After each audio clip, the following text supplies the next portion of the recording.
శ్రోతలకు నమస్కారం. కథాపుస్తకంకి స్వాగతం.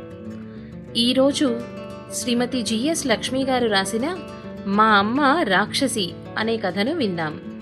ఈ కథ అర్చన ఫైన్ ఆర్ట్స్ అకాడమీ మరియు Shri Sharada Satyanarayana memorial charitable society వారి సంయుక్త ఆధ్వర్యంలో నిర్వహించిన కథామాలిక 2021లో ఎన్నుకోబడిన కథ. ఇక కథలోకి వెళ్దాం. మా అమ్మ ఒక రాక్షస్ అనుకో అత్తా. మేం గనక ఆవిడ అధికారం కింద నలిగిపోయాం. ఇంకెవరన్నా అయితే ఇల్లు వదిలి పారిపోయేవాళ్ళు. చిన్న కూతురు రమ అన్న మాటలు గట్టిగా వినిపించి హాల్లోకి అడుగు పెట్టబోతున్న సుశీల అక్కడే ఆగిపోయింది. ఆ రోజు సుశీల భర్త సుధాకర్ షష్ఠిపూర్తి. కూతుళ్ళు, అల్లుళ్ళు, కొడుకు, కోడలు, మనవడు, మనవరాలితో అంగరంగ వైభవంగా జరుగుతోంది. పిల్లలు ముగ్గురు దూరాభారాలు అనుకోకుండా వారం ముందే వచ్చి ఎంతో సంతోషంగా ఆ పండగని జరిపించారు. అప్పటిదాకా వేదిక మీద కూతుళ్ళిద్దరూ తండ్రి సుధాకర్ తమని ఒక్క మాట కూడా అనకుండా ఎంత గారాబంగా పెంచారో చెప్పుకొని మురిసిపోయారు. కొడుకు విజయ్ తల్లి సుశీల తనని ఎంత గొప్పగా పెంచిందో చెప్పుకొని ఆనందపడిపోయాడు. కూతుళ్ళు తండ్రిని పొగడ్డం, కొడుకు తల్లిని పొగడడం సహజమే కదా అనుకుంది సంతోషంగా అంతా వింటున్న సుశీల. ఆహ్వానం అందుకొని వచ్చిన చుట్టాలు, స్నేహితులు ఆ దంపతులని మనసారా అభినందిస్తూ పిల్లలు అందుకున్న శిఖరాలని తెలుసుకుంటూ వారలా ఎదగడానికి కారణమైన సుశీలా సుధాకర్ల పెంపకాన్ని మెచ్చుకున్నారు. అందరితోనూ వీడియోలు, ఫోటోలు పూర్తయిన సుశీల మనసు సంతృప్తితో నిండిపోయింది. మనసులో దాచుకోలేని సంతృప్తి సంతోషం రూపంలో ఆమె మొహంలోకి వెలుగులా వచ్చి చేరింది. చెప్పలేని ఆనందంతో సుశీల కళ్ళు నక్షత్రాల్లా మెరుస్తున్నాయి. విందు భోజనం చేస్తున్న చుట్టాలు, స్నేహితులు అందరినీ ఒక్కొక్కరిని పలకరించి అలసిపోయిన సుశీల మొహం కడుక్కొని బట్టలు మార్చుకొని వస్తానని పెద్ద కూతురు రాణికి చెప్పి రూమ్కి వెళ్ళింది. అద్దంలో మొహం చూసుకుంది. వచ్చిన వాళ్ళందరూ బొట్టు పెట్టి బట్టలు, బహుమతులు అందివ్వడం వల్ల సుశీల నుదుటి మధ్యలో కుంకుమ పెద్దదిగా కనిపిస్తోంది. దానికి తోడు వీడియోల కోసం వేసిన లైట్ల వల్ల చెమట పట్టి ఆ కుంకుమంతా నుదుటికి అంటుకుపోయి కాస్త వేలు తగిలితే నుదురంతా ఆక్రమించుకునేలా ఉంది. పొద్దునెప్పుడో కట్టుకున్న పెద్ద పట్టుచీర బరువెక్కుపోయి కాళ్ళు లాగేస్తున్నట్లు అనిపిస్తోంది. అందుకని కాస్త చల్లటి నీళ్లతో మొహం కడుక్కొని తేలికపాటి పాత చీర కట్టుకుని మళ్లీ వేదిక వైపు రావడానికి సుశీలకు కాస్త టైం ఎక్కువే పట్టింది. చాలామంది అతిథులు వెళ్లిపోయినట్లున్నారు. సుధాకరు, పిల్లలు ఒక చోట చేరి బాగా దగ్గర వాళ్లతో కబుర్లు చెప్తూ వరండాలోనే కనపడ్డారు సుశీలకి. లోపలకొద్దామని హాల్లోకి అడుగుబెట్టిపోతున్న ఆమెకి మా అమ్మ రాక్షస్ అనుకో అత్తా. మేం కనుక ఆవిడ అధికారం కింద నలిగిపోయాం. ఇంకెవరన్నా అయితే ఇల్లు వదిలిపోయేవాళ్లు అని చిన్న కూతురు రమ అన్న మాటలు గట్టిగా వినిపించి వేయబోయిన అడుగు ఆపేసింది సుశీల తెల్లబోతూ. నెమ్మదిగా మొదలుపెట్టిన రమ గొంతు కాస్త హెచ్చింది. ప్రతి దానికి రూల్సే అనుకో. ఈ పని ఇప్పుడే చెయ్యాలి, ఈ పని ఇప్పుడు చెయ్యకూడదు, అదొద్దు, ఇది చెయ్యి. అబ్బబ్బబ్బబ్బబ్బా, ఈవిడ మిలిటరీ డిసిప్లిన్తో సచ్చేవాళ్ళమనుకో. రమ మాటలకి నిశ్చేష్యురాలైంది సుశీల. పిల్లలని క్రమశిక్షణతో పెంచడం తప్ప? చదువుకి, సంగీతానికి, ఆటలకి అన్నిటికీ ఒక టైం టేబుల్ వేసి దానిని నిర్దిష్టంగా అమలు చేసేటట్టు చూడడం అధికారమా? తను అలా చెయ్యబట్టే కదా రమ క్యాంపస్ ఇంటర్వ్యూలో సెలెక్ట్ అయ్యి మంచి జాబ్ తెచ్చుకోగలిగింది. ఆ జాబ్ చూసే కదా తనకంత మంచి సంబంధం వచ్చింది అనుకుంటున్న సుశీలకి కొడుకు విజయ్ మాటలు వినిపించాయి. చాలే, ఆడపిల్లని నిన్నే కాదు మగపిల్లాడైన నన్ను మటుకు ఎన్నాంక్షలు పెట్టిందని బయటికెళ్తుంటే ఎక్కడికెళ్తున్నావు, ఎందుకెళ్తున్నావు, ఎప్పుడొస్తావు అంటూ తినేసేది మా అమ్మ. ఇంజనీరింగ్ చదువుతున్నా కూడా నా ఫ్రెండ్స్ అందరితోనూ తనే మాట్లాడేసేది. వాళ్ళు నన్ను అమ్మ కూచంటూ ఎంత ఏడిపించేవాళ్ళో. అందుకే ఇంజనీరింగ్ అయ్యాక ఇంకా చదువుకోమన్నా కూడా ఈ నియంతని భరించలేక ఉద్యోగం చూసుకుని ఆవిడ కబంధ హస్తాల్లోంచి బయటపడ్డాను అన్న కొడుకు మాటలు చాటుగా వింటున్న సుశీల మొహం పాలిపోయింది. ఈ విజయ్ ఇంటర్ చదువుతున్నప్పుడు సుధీర్ అనే వెధవతో స్నేహం మొదలెట్టి సిగరెట్లు, మందు అలవాటు చేసుకుంటుంటే తను గమనించి ఆ స్నేహం మాన్పించింది. 24 గంటలు వాడి వెనకాల ఉంటూ వాడి దృష్టి చదువువైపు మళ్లించటానికి ఎంత కష్టపడిందని. అలా చెయ్యబట్టే కదా ఇప్పుడు మంచి చెడ్డ అన్నీ తెలుసుకుని ఉద్యోగంలో మెట్లెక్కగలుగుతున్నాడు. అలా తను చెయ్యకపోతే ఇప్పుడు ఎక్కడుండేవాడో వీడు. వీళ్ళిద్దరి మాటలు ఇంకా పూర్తవ్వకుండానే పెద్ద కూతురు రాణి మాటలు వినిపించాయి. మరింత శ్రద్ధగా వినసాగింది సుశీల. సరేలేండి, అసలు అమ్మ దాష్టీకాన్నంతా భరించింది నేను కాదు. పెద్దదాన్నవ్వడం వల్ల ప్రయోగాలన్నీ నా మీదే. అసలు తను గీచిన గీటు దాటనిచ్చేది కాదు. కూర్చుంటే తప్పు, నుంచుంటే తప్పు, నవ్వితే తప్పు, ఏడిస్తే తప్పు. ఏదైనా నచ్చింది కొనమన్నానే అనుకో, దాని చరిత్రంతా తిరగేసి ఎందుకు పనికిరాదని కొనేది కాదు.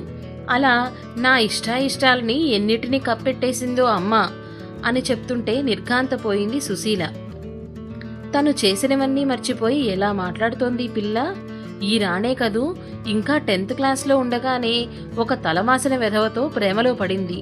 ఆ మత్తులోంచి దాన్ని బయటపడేయడానికి తను పడ్డ పాట్లు ఆ భగవంతుడికే తెలుసు. అలాంటి పిల్లని డిగ్రీ వరకు చదివించి దగ్గరుండి బ్యాంకు పరీక్షలు రాయించి ఉద్యోగంలో చేర్పించాక మంచి సంబంధం చూసి లక్షలు ఖర్చు పెట్టి పెళ్లి చేస్తే ఇలా అంటుందా? 3 పిల్లల్ని బుద్ధిగా పెంచి విద్యాబుద్ధులు చెప్పించి మంచి కుటుంబాలను ఏర్పరిస్తే వాళ్ళు తన గురించి ఇలా అనుకుంటున్నారా?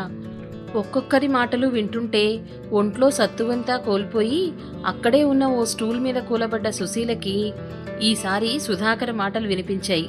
మీకేమర్రా, ఎంచక్కా ఆవిడ దాష్టీకం నుంచి బయటపడి మీ బతుకు మీకు కావలసినట్టు బతుకుతున్నారు. కానీ నాకు మటుకు బతికినన్నాళ్ళు ఈ చెర తప్పదనుకో. చుట్టాల్లో స్నేహితుల్లో పెళ్ళాం చేతిలో కీలు బొమ్మని అనే బిరుదు నన్ను వదలదు అన్నాడు సుధాకర్. ఆ మాటలు చెవిన పడ్డ సుశీల మనసు ఒక్కసారిగా స్తంభించిపోయింది. సుధాకరేనా అలా అంటున్నది? పెళ్ళైన ఈ 32 ఎప్పుడూ అతని నోటి వెంట ఇలాంటి మాటలు వినలేదు. పైగా సుశీల, నీ వల్లే మా నిల్లు నిలబడింది, పిల్లలు వృద్ధిలోకొచ్చారు, ఇదంతా నీ కృషే అని తన ఎదురుగా మాట్లాడిన మొగుడు తన వెనకాల ఇలా అంటున్నాడేంటి? అంటే తనతో అన్నవన్నీ వట్టి అబద్ధాలేనా? ఒక్కసారి ఈ 32 జీవితం కళ్ల ముందు కట్టింది సుశీలకి. పెళ్లినాటికే తను ఉద్యోగస్తురాలు. కానీ రాణి పుట్టాక ఉద్యోగం కన్నా అమ్మగా తన బాధ్యత ఎక్కువగా గుర్తించి చేస్తున్న ఉద్యోగానికి రాజీనామా చేసేసింది. తర్వాత విజయ్, రమ పుట్టారు. 3 కళ్లల్లో పెట్టుకుని పెంచింది. సుధాకర్ ఎప్పుడూ ఇంటి విషయాల్లో కల్పించుకోలేదు. ఆఫీసు పని తర్వాత చుట్టాలు, స్నేహితులే అతనికి కాలక్షేపం. నిష్పూచీగా ఉండేవాడు. పిల్లల చదువులు, పెళ్లిళ్ళు అన్నీ తనే చూసుకోవాల్సొచ్చేది. తను కూడా ఆ బాధ్యతను ఎంతో సంతోషంగా స్వీకరించింది. ఈ ప్రపంచంలో తనకొక్కర్తికే పిల్లలున్నారన్నట్టు 1000 కళ్లతో వాళ్ళని పెంచి పెద్ద చేసింది.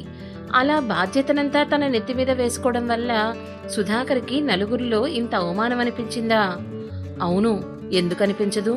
అతని చెల్లెలి మొగుడు బిజినెస్ కోసం 5 లక్షలు అడిగినప్పుడు తన పిల్లల భవిష్యత్తు మాటేమిటంటూ పెద్ద గొడవే పెట్టుకుని సుధాకర్ని ఆ డబ్బు ఇవ్వకుండా ఆపింది తను కాదు?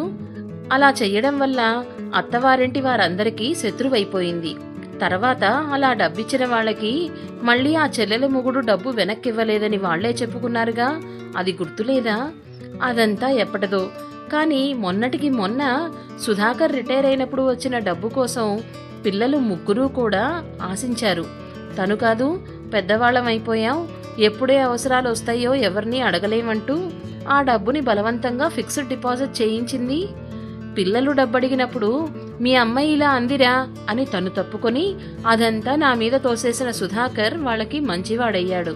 తనేమో రాక్షసయ్యింది. అటు పిల్లలకి రాక్షసయ్యి, ఇటు సుధాకర్ దృష్టిలో నియంతయ్యి తను తెచ్చుకున్నది ఈ రాక్షసి అనే బిరుదా. 32 పాటు శారీరకంగా, మానసికంగా ఈ ఇంటికి, సుధాకర్కి, పిల్లలకి తను చేసిన దానికి చివరికి తనకు లభించిన ఫలితం ఇదా? మూసుకున్న కళ్ళ నుంచి ఉబికి వస్తున్న కన్నీళ్లని ఆపుకోవాలనే ఆలోచన కూడా రాలేదు సుశీలకి.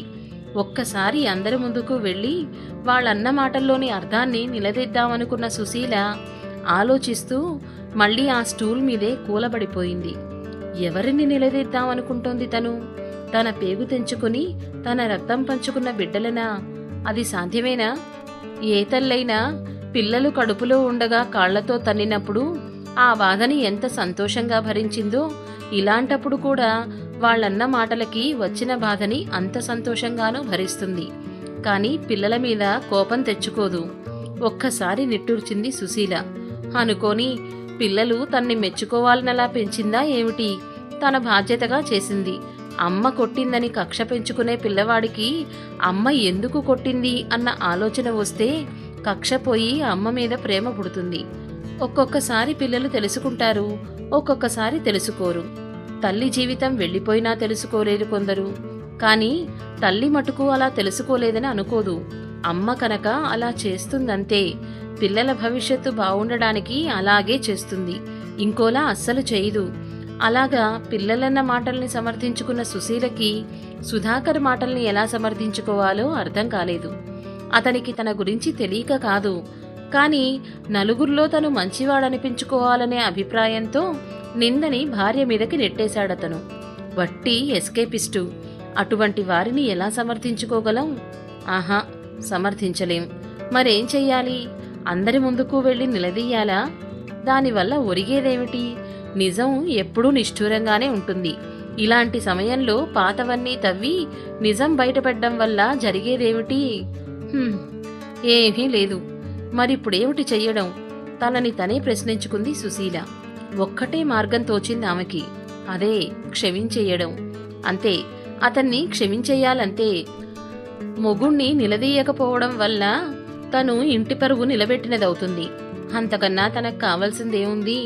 కాని అందుకోసం తనని తాను ఎంతగా సమన్వయపరుచుకోవాలోనని ఆలోచిస్తుంటే ఒక్కసారి సుశీల పెదవుల మీదకి పేలవమైన నవ్వు వచ్చి చేరింది. అవును, మన పెద్దవాళ్లు ఉట్టినే చెప్పారా? తల్లిలా కడుపు నింపమని, మంత్రిలా సలహాలు నిమ్మని, దాసీలా సేవలు చేయమని చెప్పినట్టే క్షమయా ధరిత్రి అంటూ భూదేవంత ఓర్పు వహించమన్నారు. చాలామంది ఇల్లాళ్లల్లాగా ఆ మాట తను కూడా నిలబెట్టాలి. అలా అనుకుంటూ మనసుని కూడదీసుకుని రాని చిరునవ్వుని పెదవులపైకి తెచ్చుకుంటూ హాల్లోకి అడుగుపెట్టింది రాక్షసి సుశీల. పిల్లల భవిష్యత్తు బావుండాలని వారిని క్రమశిక్షణగా పెంచిన తల్లి రాక్షసి అవుతుందేమో. సమాప్తం. ఇదండి కథ. ఈ కథ మీకు నచ్చిందా? నచ్చినట్లయితే లైక్ చేయండి, షేర్ చేయండి. మరిన్ని సామాజిక, సందేశాత్మక, వినోదాత్మక కథలు వినాలి అనుకుంటే కథాపుస్తకం ఛానల్ని సబ్స్క్రైబ్ చేయండి. ధన్యవాదాలు.